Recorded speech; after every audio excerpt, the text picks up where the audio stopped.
Tonight's History's headlines, we have the story of the Native American man known as the King of the Delawares. He emerged as a leader during a time of great turmoil for his tribe.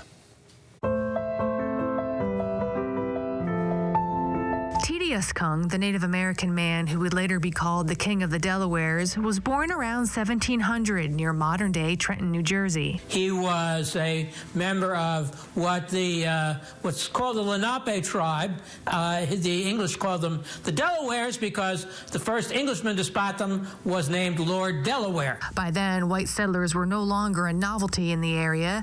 T.D.S. Kung was among the indigenous people who had adopted many European ways. They wore European clothes, they drank rum, they knew English relatively well. In the 1730s, he moved to the present-day Easton area with his family. It was a time when the family of Pennsylvania founder William Penn was trying to bring more white settlers into the area. This leads to what became known as the Walking Purchase of 1737. Thomas Penn claimed a treaty his father made with the Native Americans gave his family the right to as much land as a man could cover by walking for a day and a half. But there wasn't much walking. 3 colonists were hired to hoof it as quickly as possible.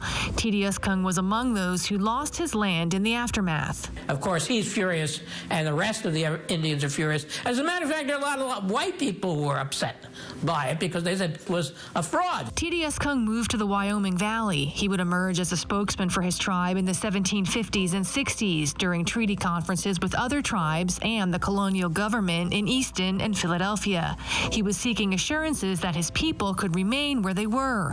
But his pleas fell on deaf ears, and the end came in 1763. Somebody, nobody knows exactly who, could have been the Iroquois, could have been the whites, and burned the cabin down with him inside of it. In 2004, the Delaware Nation sued Pennsylvania in an attempt to get back land in the Tatamy area that was lost to the Walking Purchase. But ultimately, the claim was dismissed.